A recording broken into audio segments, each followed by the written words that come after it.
Bienvenidos a la Iglesia Cristiana Cristo Crucificado. Hoy día iniciamos el estudio del Evangelio de Mateo. En este Evangelio vamos a ver cómo Dios inspira al apóstol Mateo sobre nuestro Señor Jesucristo, su vida y su obra. Importante es el enfoque que da Mateo de nuestro Señor Jesucristo, con referencia a que Él es el Rey esperado por Israel. Pero, como veremos más adelante, no solo por Israel, sino por el mundo entero. Él es el Hijo de David. Jesucristo es el Mesías, el ungido. Y Mateo se dirige a los judíos primeramente y a todo el mundo, diciéndoles que Jesucristo es el Mesías que viene a imponer un reino de paz, un reino de justicia. Pero no es a la fuerza, es que Él convierte el corazón del pecador hacia Dios el Padre. Pero no solamente es el Rey, el Mesías esperado, sino también es el Hijo de la promesa a Abraham, en donde serán bendecidas todas las familias de la tierra. Y así es como empieza Mateo su Evangelio. Antes de continuar, les ruego que hagamos una oración pidiéndole a Dios su guía y su bendición. Oremos. Bendito Dios, gracias te damos en el nombre de Jesús, porque por tu bondad y tu gracia que no merecemos, tú enviaste a tu Hijo Jesucristo para ser el Rey, para ser el Hijo de Abraham, el Hijo del Hombre, que redimiera nuestras almas, nuestras vidas del pecado y acercarnos a ti y hacernos tus hijos. Gracias te damos. Bendito eres. Que este estudio glorifique tu nombre y te ruego también que bendigas a todos los que le escuchen. Gracias en el nombre de Jesús. Amén. Entonces Mateo escribe el Evangelio que lleva su nombre. Evangelio significa las buenas nuevas, las buenas noticias de que ha llegado por fin el Salvador que Dios prometió aproximadamente unos 4,000 años antes a Adán, cuando dijo que de la mujer, de la simiente de la mujer, vendría aquel que aplastaría la cabeza de la serpiente, y es el Señor Jesucristo. Así que vamos a empezar viendo lo siguiente: Jesucristo, Salvador y Rey, y nos vamos a apoyar en el Evangelio de Mateo, capítulo 1, verso 1 al verso 16. Y Mateo 1:1 dice lo siguiente: el siguiente es un registro de los antepasados de Jesús, el Mesías, descendiente de David y de Abraham. Bueno, quiero hacerles conocer que en algunas versiones dice que es la genealogía de Jesucristo. En esta versión está anotada como el registro, la genealogía de los antepasados. La palabra original en griego era Génesis, el comienzo, el principio de Jesucristo. Y Mateo lo hace recordando el libro de Génesis en el Antiguo Testamento, hablando de, en el principio, Dios creó los cielos y la tierra. Aquí hacen paralelismo hablando de que el principio de nuestro Señor Jesucristo como humano es de la siguiente manera. Bueno, aquí también se dice de Jesús, pero en el griego original dice Jesucristo, que es un nombre único, es un nombre que solamente recibe el Señor Jesús, porque Él es, además de Salvador, ¿qué es lo que significa Jesús? Él es el Rey, el Mesías, que eso es lo que significa Cristo. Y este nombre compuesto se usa mucho en las epístolas del Nuevo Testamento. De hecho, Mateo solamente lo usa una sola vez, y es aquí, en el primer verso. Entonces, en el griego dice, el siguiente es un registro de los antepasados de Jesús, Cristo, porque Cristo significa Mesías o ungido. Jesús es en castellano, en el griego es Jesús, y Jesús viene siendo la traducción del hebreo, que es Yeshua, que significa Dios salva, o Yahvé salva, o Jehová salva.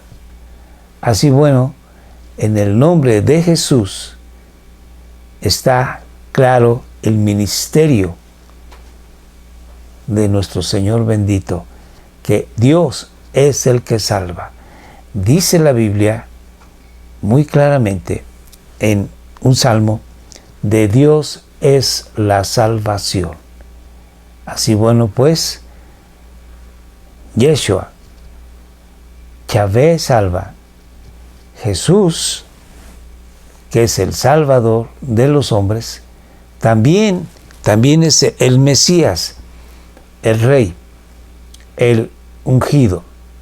En el Antiguo Testamento se ungía con aceite a aquellas personas que tenían un oficio especial dado por Dios para la administración a los hombres. El profeta era un hombre que hablaba las palabras de Dios a los hombres, y el profeta tenía que ser ungido, derramándole un poco de aceite en su cabeza.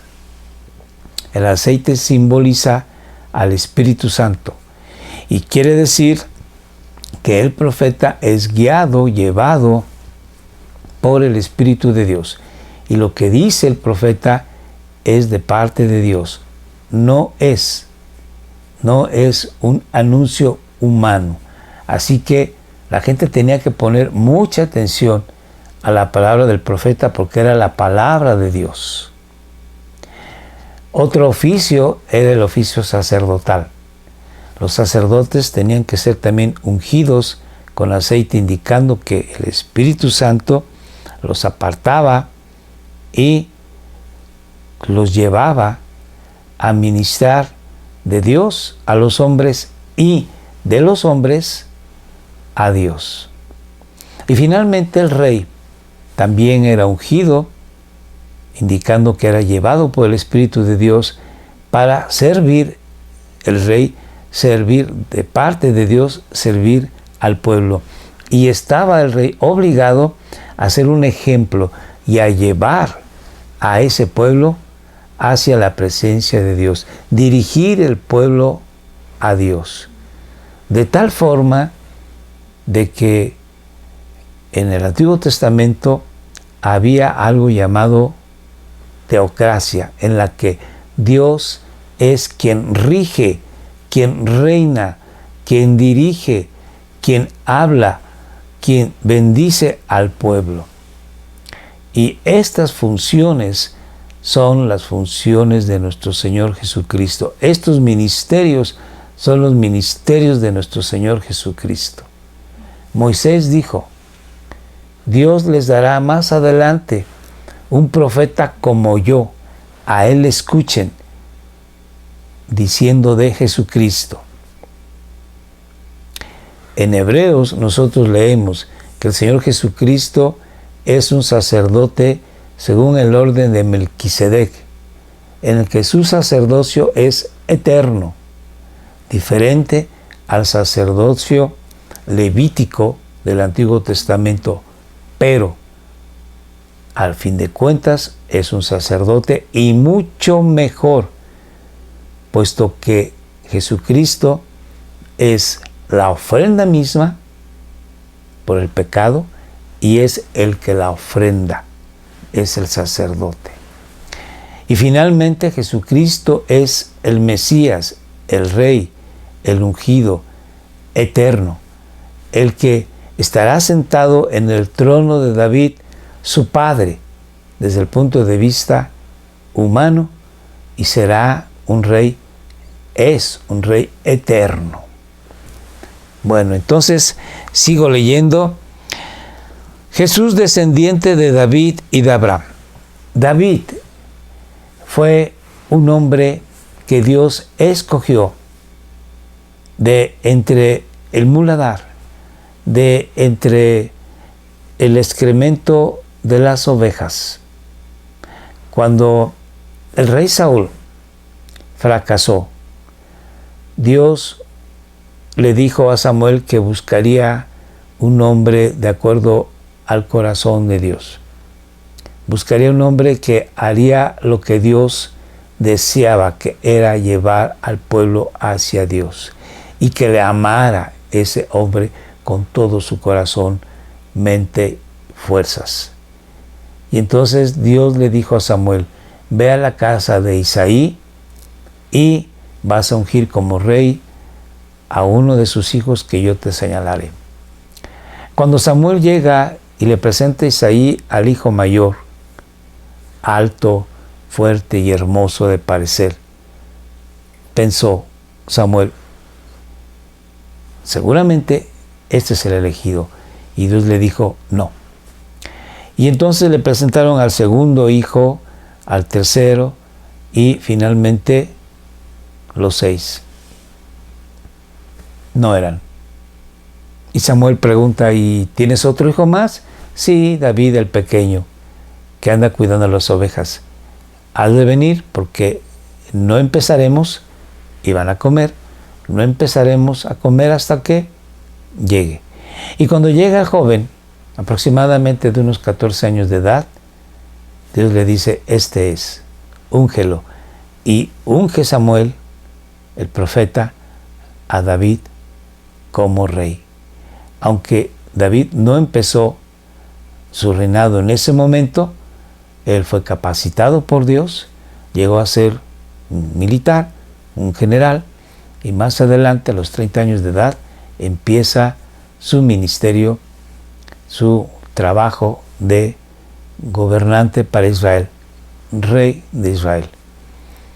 Y a este David, Dios le prometió que de su descendencia habría el rey eterno, que ese rey vendría de su linaje, de su sangre. Y David se postra ante Dios y dice: no tan solamente me has sacado de entre las ovejas, no tan solamente me has traído de mi casa que es pobre, sino que me has hecho rey y ahora me das esta promesa que yo creo que algún día uno de mis hijos se sentará en el trono eternamente. Este David, como vamos a ver más adelante, no fue perfecto. Este David cometió muchos pecados. Sin embargo, aquí vamos a empezar a ver parte del tema de hoy, es que Dios en su gracia escoge a hombres y mujeres que no son perfectos, que son pecadores, pero los escoge para cumplir sus propósitos, para bendecirlos a ellos y a todo el mundo. porque a través de ellos vino nuestro Señor Jesucristo. En cuanto a Abraham, Abraham era un hombre idólatra que vivía en un pueblo llamado Ur de los Caldeos, donde la astrología señalaba a diferentes dioses de las estrellas. Y él era un idólatra. Sin embargo, en un momento dado, Dios muestra su gracia para con Abraham y lo salva. Y le muestra su favor, su misericordia y su gracia. Y entonces Dios habla con Abraham y le dice: vete de tu tierra y de tu parentela a una tierra que yo te mostraré.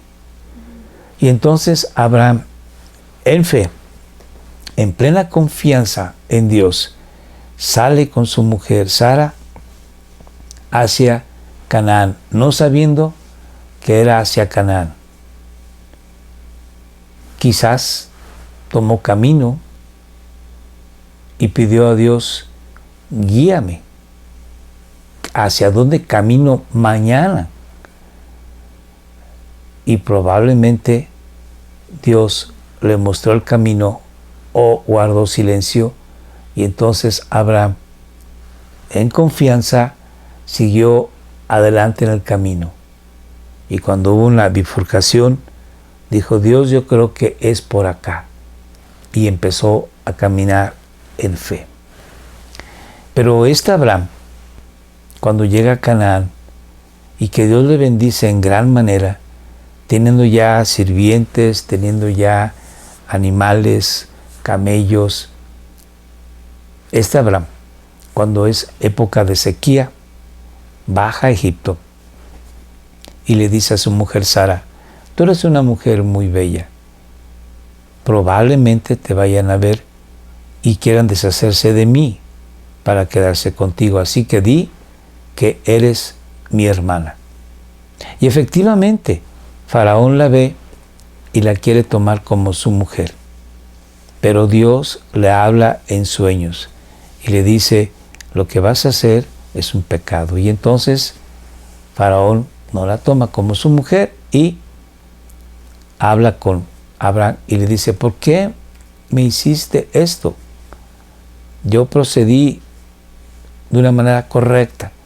Ahora vete de mi tierra y te voy a dar algunas propiedades. Entonces le da ganado, le da vestidos y lo llevan a la frontera para que deje Egipto.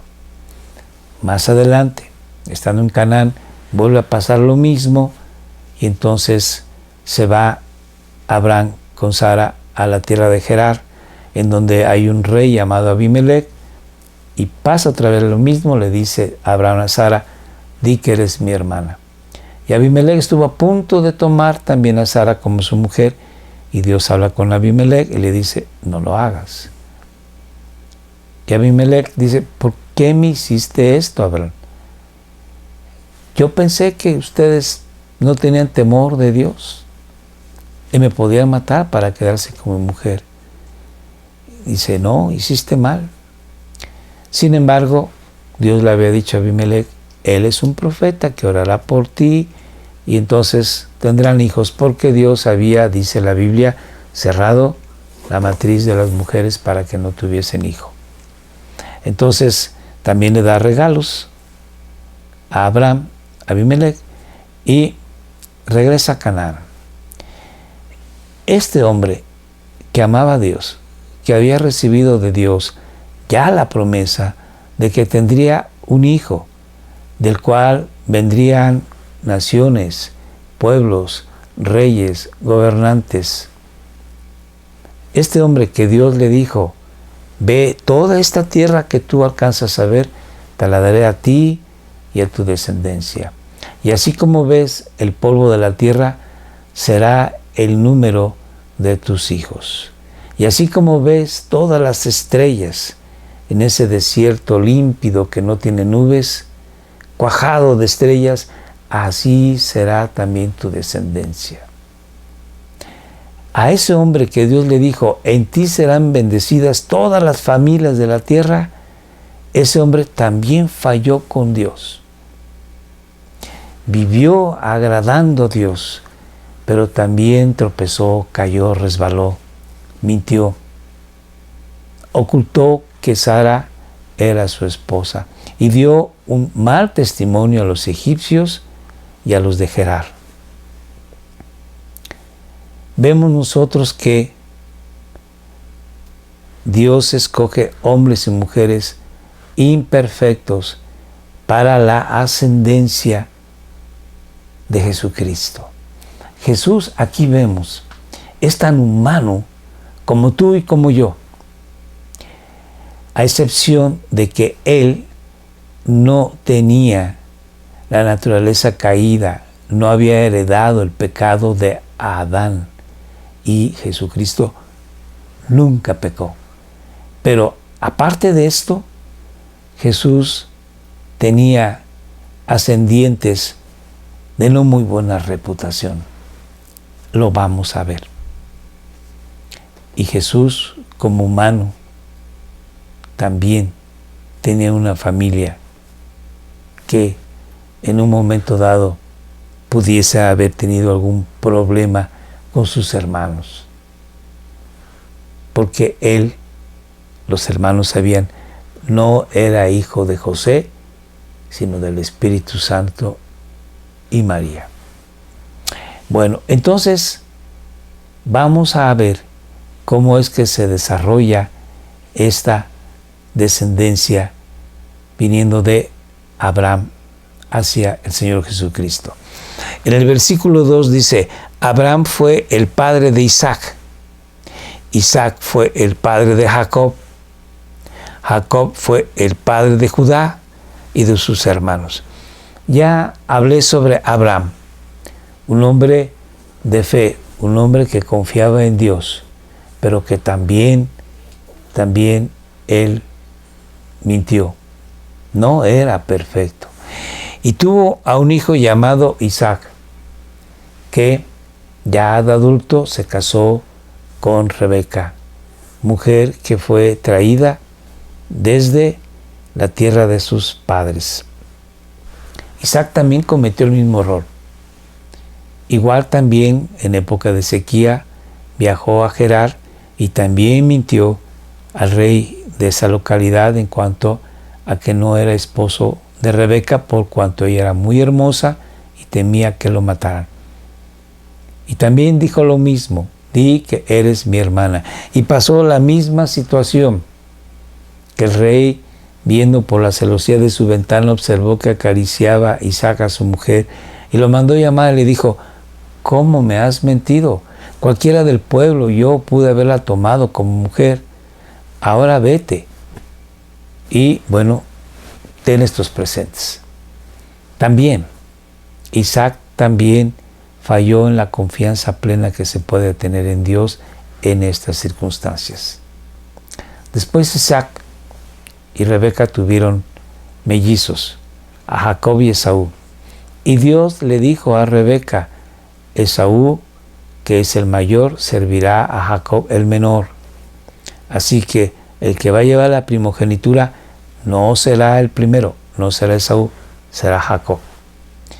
Sin embargo, cuando ya habían crecido Jacob y Esaú, Rebeca se decantaba por su hijo Jacob. Era su consentido.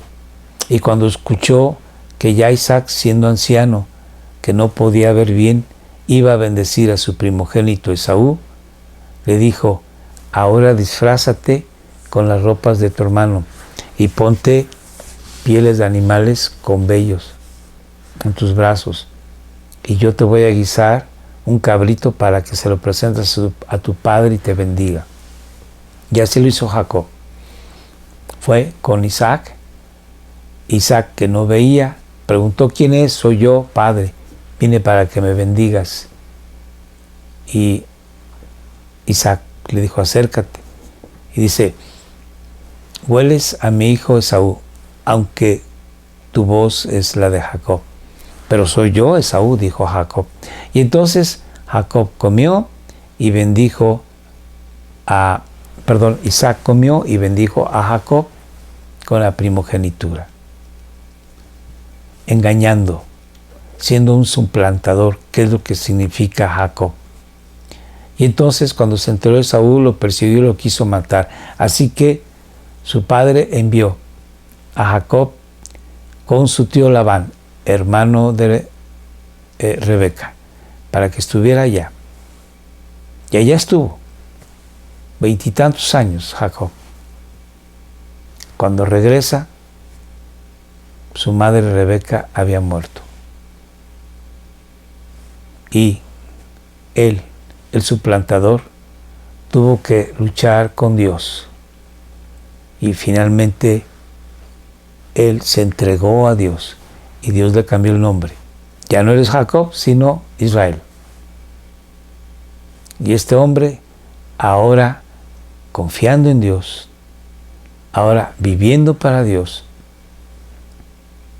sufre más adelante un engaño brutal, así como él engañó a su padre Isaac. A él lo engañaron diciéndole que su hijo José había sido muerto por una bestia. Entonces, aquí vemos que estos hombres imperfectos, hombres tan humanos como tú y como yo, son, repito, ascendientes de nuestro Señor Jesucristo.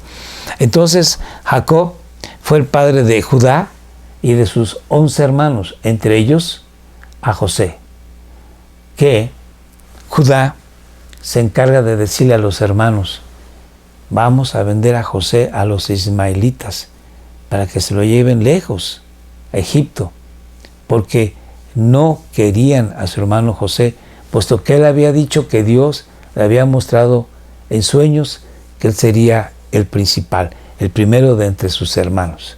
Y eso lo vemos en el siguiente versículo, que dice así: Judá fue el padre de Fares, y de Sara la madre fue Tamar. Entonces, al vender a José, sucede de que hay hambruna más adelante y van a Egipto a pedir alimentos. Y su hermano José se los vende y se da a conocer a ellos como José. Ellos se arrepienten, José los perdona y entonces hace ir a Jacob y a todos los familiares restantes, que son 70 personas, hace llegarlos a Egipto. Pasan 400 años y después de ahí van de regreso a Canaán con Moisés a la cabeza. Y para cuando ya entran a la tierra de Canaán, Judá, que se había casado con una mujer y que había tenido 3 varones, se queda viudo. Y tiene 3 hijos. Uno que se llama Ela, otro que se llama Onán y el menor. Y entonces al mayor lo da como esposo a una mujer llamada Tamar. Y muere este hombre porque era malo ante los ojos de Dios. Y entonces Onán, cumpliendo con la ley de el levirato, tiene que casarse con Tamar y el primer hijo ponerle del nombre de su hermano fallecido. Pero Onán no quiere y entonces Dios también lo mata. Y entonces, bueno, pues Judá tiene que entregar al hijo menor a Tamar, según las leyes de su tiempo. Y le dice Judá a Tamar: espérate en tu casa de tu padre, porque mi hijo todavía es menor, cuando él crezca te casarás con él. Y pasa el tiempo, pero Judá no cumple su palabra. Así, bueno, pues Tamar, en un momento dado, sabe que está Judá esquilando sus ovejas y se disfraza de una prostituta. Y en el camino la ve pasar Judá y la toma como su esposa, como su mujer en ese momento. Y bueno, le deja su bordón, le deja su sello y le deja su cordón como prenda, como garantía, porque no traía dinero. Y más adelante, Tamar, estando en su casa, se enteran de que está embarazada y la quieren matar.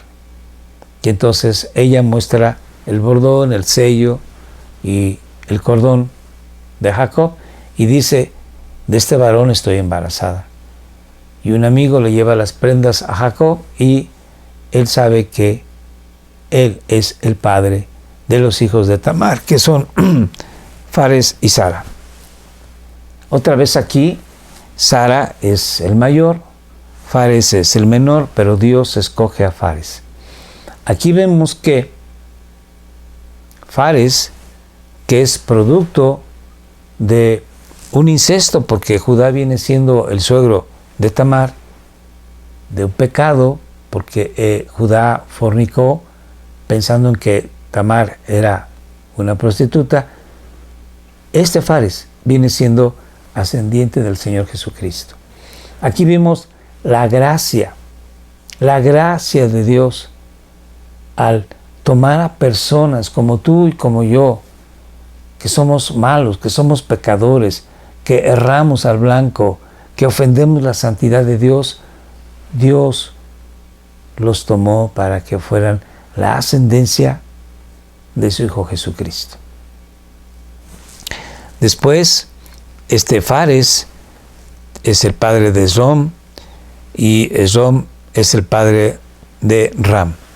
Esto ya ocurre en los tiempos de los jueces y más adelante vemos lo siguiente. Judá, en el verso que sigue, Salmón, que fue el padre de Booz, y su madre fue Rahab. Entonces vamos a platicar ahora de Rahab. En el tiempo en que Israel venía de Egipto y entra a Canaán, van a conquistar la ciudad de Jericó. Y entonces Josué manda 2 espías a la ciudad de Jericó para que vieran cómo estaban preparándose para la guerra los de Jericó. Y estos espías, pues les pareció la mejor idea entrar a la casa de una prostituta, porque al final de cuentas la prostituta acepta a cualquier hombre y ellos tenían que esconderse para que los militares de Jericó no los apresaran. La mujer llamada Rahab se da cuenta que son hebreos, que son judíos, y los acepta en su casa. Y entonces ella dice algo muy importante: el Dios de ustedes es el Dios verdadero, es Dios de dioses, tanto en los cielos como en la tierra. Y nosotros sabemos que Dios abrió el mar rojo, que Dios dejó caer maná del cielo, que Dios le daba agua de la roca, que Dios les envió codornices, que Dios protegió a su pueblo, que había una nube cubriéndoles de día y una columna de fuego de noche para que tuvieran calor. Y era la presencia de Dios mismo. Así, bueno, pues yo temo a Dios y los voy a ayudar a ustedes a esconderse, porque andaban los militares buscando a estos 2 espías. Cuando llegan a la casa de Rahab, ella miente y dice: ya se fueron. Los militares buscaron, no encontraron nada, y ella dijo: se fueron hacia el este. Y entonces los hace bajar por una cuerda. Su casa de Rahab estaba en la muralla de Jericó. Y entonces los hace bajar, pero antes les dice: así como yo los he salvado, ustedes sálvenme a mí y a mi familia. Y ellos juraron por Dios que lo harían, que salvarían a todos los que estuvieran dentro de su casa. Así, bueno, pues les dice: pon aquí un cordón de grana para que se pueda ver. Bajamos nosotros por la cuerda y llegamos al campamento judío. Cuando Jericó cae en manos de Israel y son muertos todos sus habitantes, Josué da la orden de que la familia de Rahab tiene que ser salvada, guardada. Y entonces un príncipe de Israel llamado Salmón se casa con Rahab, de donde viene Booz. Y aquí vemos otra vez cómo Dios toma a una mujer que es extranjera, una mujer que es pecadora, la toma, la perdona, la restaura y la introduce en la ascendencia de Jesucristo. Booz, que es el hijo de Salmón y Rahab, fue el padre de Obed, y su madre de Obed fue Ruth. Más adelante, en la época de los jueces, llega a haber diferentes líderes espirituales, uno de ellos es Sansón, y se presenta la situación de que hay otra vez hambre, sequía, y una familia de Belén van hacia Moab, los campos de Moab, una tierra extranjera muy cerca de Belén. Y allá está un hombre con su mujer y sus 2 hijos. Este hombre llega a fallecer y posteriormente muere el hijo mayor y el menor, y la viuda Noemí decide pues regresarse a Belén. Las mujeres que se habían casado con sus hijos, Ruth y Orfa, deciden regresarse también con Noemí, pero ella les dice: no, hijas mías, porque ustedes no van a encontrar, yo no voy a poder tener hijos y no se van a poder esperar en caso de que yo los tuviera. Mejor regrésense a su casa y cásense con alguien. Y Orfa se regresa, pero Ruth dice: no, porque tu Dios es mi Dios y tu pueblo es mi pueblo. Una mujer moabita que ama a Dios, y por lo tanto se regresa con Noemí, y al llegar a Belén, como gente pobre, va a los campos a espigar lo que dejaron los siervos del dueño de la tierra, que ya habían espigado. Pero de acuerdo a la ley de Dios, siempre dejaban algo de semilla, no rebuscaban. Así, bueno, pues Ruth todo el día recogiendo algo de semilla para hacer pan para su suegra y para ella. Y Booz, que es el dueño de la tierra, ve esto y ordena a sus siervos de que dejen caer un poco de espigas de trigo para aquella pobre. Y ella sigue recogiendo este trigo. Y entonces pregunta después Noemí: ¿y ese campo a quién pertenece? Ella dice, Ruth, a un hombre llamado Booz. Dice: él es pariente, así que él puede ser tu esposo. Y entonces le dice Noemí: vas a hacer lo que yo te digo. En la fiesta de la cosecha, cuando él ya esté dormido descansando, llegas y te recostas a sus pies. Si él quiere tomarte como su esposa, te pondrá la capa encima y él hará lo pertinente. Y así sucedió. En la fiesta, después Booz se va a acostar, Ruth a sus pies, él pone la capa sobre Ruth y le dice: yo sé que tú has hecho gran bendición a tu suegra Noemí. Trabajas muy duro para darle de comer. Tú eres una hija de Dios y yo quiero casarme contigo. Así que voy a investigar si hay alguien más que tenga un derecho mayor que yo.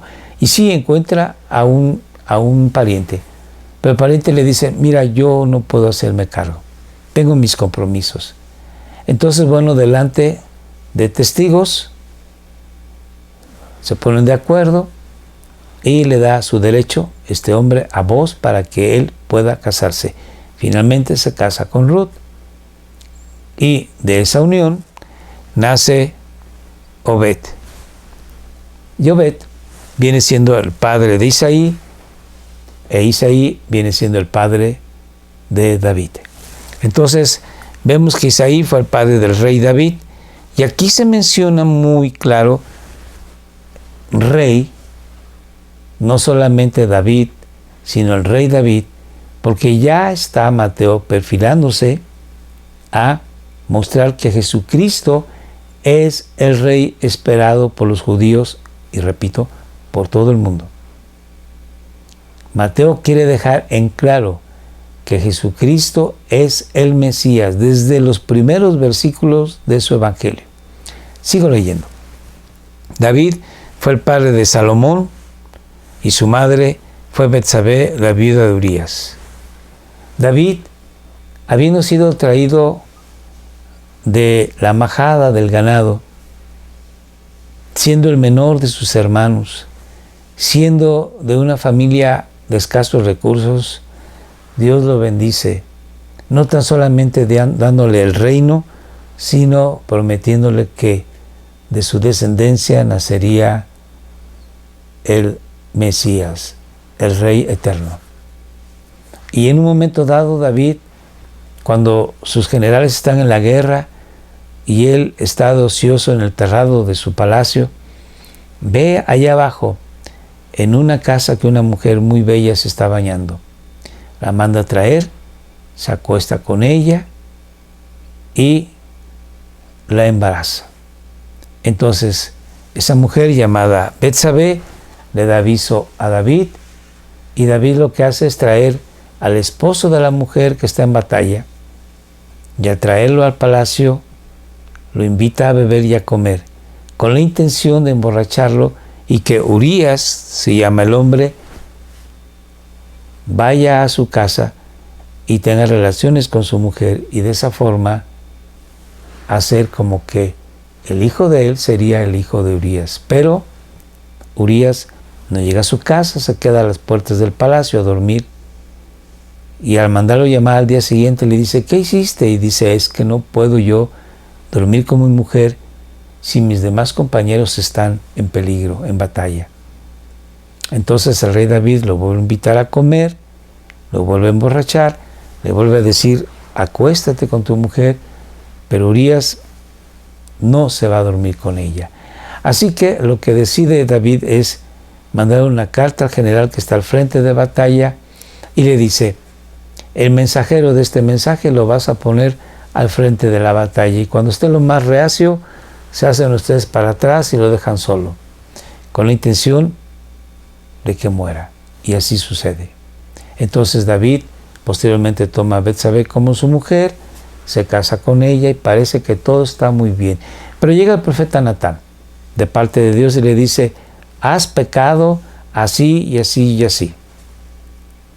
El rey David, que tenía varias mujeres y muchas concubinas, no le bastó y tuvo relaciones con una mujer casada.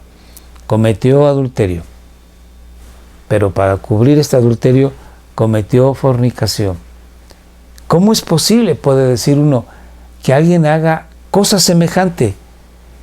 Tú y yo estamos en el mismo nivel. También hemos cometido pecados graves. Y si alguien me dice: yo solamente he cometido un pecado, he mentido, dice Santiago que si fallas en un mandamiento has fallado en todos. Si has pecado en una cosa, eres entonces una persona destituida de la gloria de Dios. Dice Romanos 3:23, la paga del pecado es la muerte. Así bueno, pues, todos los seres humanos hemos pecado. Unos de una manera más grave hemos ofendido la santidad de Dios, pero todos hemos fallado. Y aquí Mateo nos muestra la gracia de Dios, la misericordia de Dios, cómo es que de estos hombres y mujeres malvados, Dios hizo que viniera su Hijo Jesucristo. Porque Betsabé no es una mujer de manos limpias. Ella pudo haber dicho no a David. Sigamos. En el siguiente verso 16, Jacob fue el padre de José. En todos los versos dice: fulano es padre de sutano, sutano es padre de merengano, y así la lista, hasta que llegamos a Jacob. Jacob, que fue el padre de José, y de ahí, en lugar de decir José es el padre de Jesús, porque no lo fue, pasa inmediatamente a que es esposo de María. Y entonces dice que María es la madre de Jesús, dio a luz a Jesús, quien es llamado el Mesías. Entonces aquí Mateo hace un cambio radical y claro de que Jesucristo viene siendo hijo de María, pero no de José. Y en los versículos más adelante nos descubre quién es el Padre de Jesús, que nosotros sabemos ahora es el Espíritu Santo. Entonces, aquí nosotros vemos que Dios cumplió su palabra cuando le dijo a Abraham, en ti, Abraham, serán benditas todas las familias de la tierra, porque de tu simiente se refiere a Jesucristo, ¿sí? Él salvará a su pueblo de sus pecados y a todo el mundo. Y a David Dios le da la promesa de que vendrá el regidor del mundo. Hasta ahora el Señor Jesús vino como un rey de paz.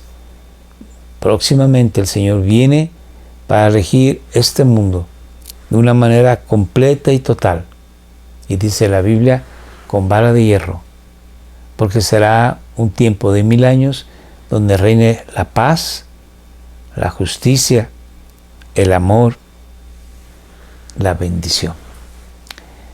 Espero que este estudio te anime, te bendiga y le des gloria a Dios, porque por su gracia tú y yo ahora estamos incluidos en Jesucristo. Si esta gente cometió pecados viles, nosotros no somos menos. Bendito es Dios. Que Dios te bendiga. Vamos a orar. Señor nuestro Dios, gracias en el nombre de Jesús, porque nos has hecho tus hijos, no por ninguna obra de nosotros, sino por la obra de nuestro Señor Jesús en la cruz del Calvario. A ti es toda la gloria, la honra y la alabanza. Bendito eres. Amén. Te ruego que nos veas en la próxima ocasión. Vamos a hablar de Mateo, capítulo 1, del verso 17 al 25, hablando del nacimiento de nuestro Señor Jesucristo. También te ruego que nos acompañes en oración todos los días, de lunes a domingo a las 6 de la tarde, pidiéndole a Dios su bendición, su misericordia, su gracia para la iglesia y para nuestro pueblo de México. Y también síguenos en YouTube, en Facebook. Los días en que nos puedes acompañar son los sábados, martes y jueves a las 7 de la noche. Suscríbete, ve el video anterior. Y bueno, que Dios te bendiga. Muchas gracias.